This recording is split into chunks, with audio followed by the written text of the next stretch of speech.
Time frame, images of a generation. We grew up in a simpler time. We sang. Say, kids, what time is it?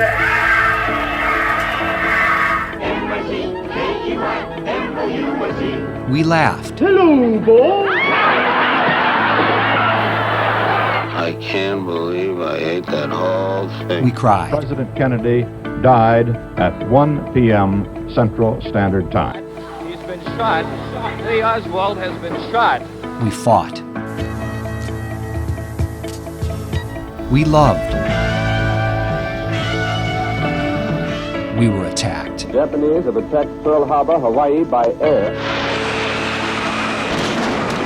Our flag was still there. Now these memories come to life on posters that can be yours today. Go to howdyboomy.com for your copies today. That's howdyboomy.com. howdyboomy.com. Welcome to the Howdy Boomy Show. Today is April the 4th, and it's National Tell a Lie Day. Now, can you imagine? That's like every other day in Washington, D.C., and that's going to be like a day today in New York City. Big day today, big on news because President Trump is going to be arraigned, and we're going to see a real circus. You are going to have the Democrats probably acting as though, gee, this is really too bad. You know, we hate to do this, although they realize that they're doing a lynching. And I wonder how they're going to react if the Republicans have the balls to go after Hunter Biden and the Biden family. That's going to be interesting. What excuses they're going to use, what the Democrats are going to say about the motives that the Republicans used to go after the most corrupt family, one of the most corrupt families in American political history.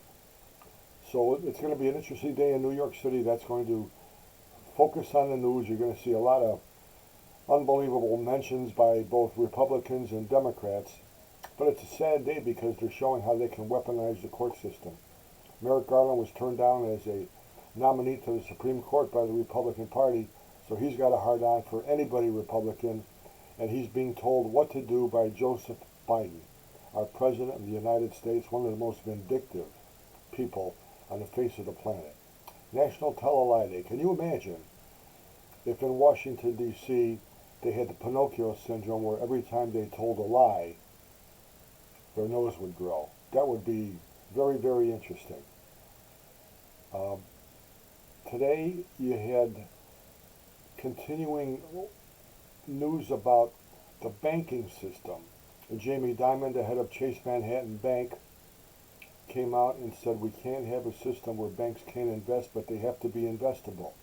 So now you have this woke generation, this woke philosophy.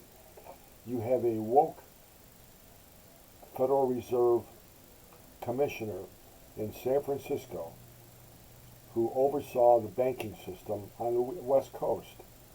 One of the banks was the bank that failed, the Silicon Valley Bank. What did they invest in?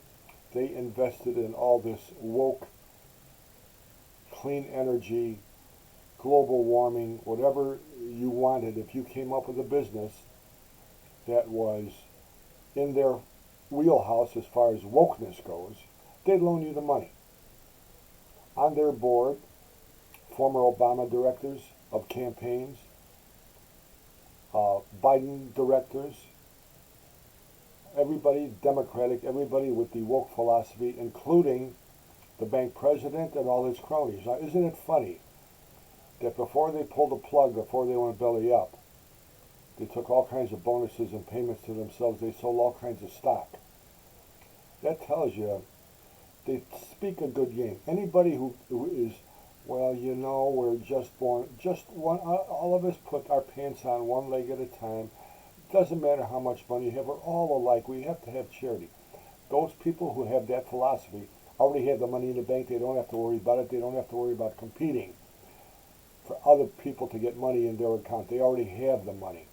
They could care less. They're doing this to make sure that they appear as woke as the next guy, but down deep in their hearts, they're cruel, they're money hungry, and They just acted like it with this bank, the Silicon Valley Bank. Now, you go to a bank and you put money in and you expect it to be safe. A bank takes your money. The Federal Reserve tells them how much they have to have on hand to meet their depositors' needs. A certain percentage point. What they do with the rest, they invest it. They invested in this bank a lot of woke corporations, a lot of woke businesses that did not make nickel one. So it's one thing to have the nice philosophy about we put our pants on one leg at a time, global warming. It's all a bunch of hooey, but they have to pretend that they're concerned about the planet when they're more concerned about their pocketbook. And when they found out that these businesses that they invest in haven't made nickel one, which is the main concern of the bank when they invest in a business, all of a sudden they pull the plug, they take the money and they run. What happens with our woke government, headed by Joe Biden, Janet Yellen, our secretary, headed a Federal Reserve Bank, it has to answer to her, and she is clueless. I have no idea why she's a woman. That's why they put it there. She's a woman. So she guaranteed every deposit there. Imagine that. The federal government guaranteeing every deposit in a bank. That's insanity. But that's what it's happened to. When they go, they're wrong. And they are wrong. And they realize that they're telling you to buy something, invest in businesses that can't make money. And the business is going to crap, or they have to guarantee it because they want to prove that their philosophy is safe. It's fail-safe, which is a lie. And Jamie Dimon, the head of Chase Manhattan Bank, said, listen, this crap has got to stop. We're in the business of making money. That's why people invest in us.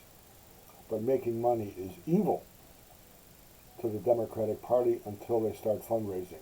Then they want all the money they can. So it's going to be interesting today. Donald Trump is going to be arraigned. You're going to hear all kinds of stories, both left and right.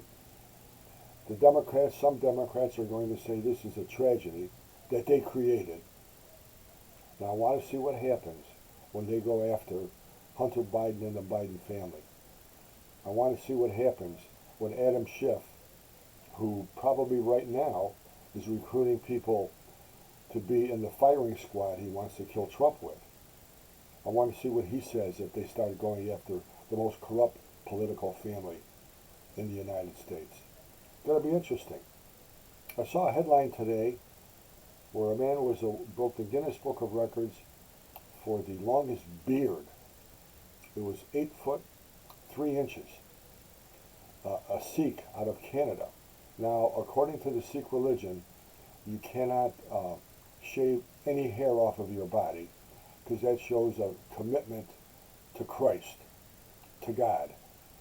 I don't know if he's married, but that's got to be. How do you carry an 8 foot 3 inch beard around? Probably as well as the woman who has the world's longest fingernails. All of her fingernails together measured 24 feet 3 inches. Can you imagine that? Take a look online, a picture of it. They're all long and curly. I don't know how you hold a cup of coffee, scratch your back, unzip your pants. I have no idea what you do. But it tells you there's a lot of mental disease around the world. Can you imagine being set up with a blind date? Open up the door and there she is with 2 feet of fingernails. Or 8 foot 3 inches of beard. How fast would you be running down the driveway with that one? Have a great day, ladies and gentlemen. I will talk tomorrow after the Trump arraignment. We'll have some more gems to you. Go to howdyboomy.com. Join the peanut gallery. Help keep us going. Enjoy the products. Enjoy the memories of the baby boomer generation. Take a look at the video. What the website is going to become. A must-do for the baby boomer generation in America. God bless you. God bless America.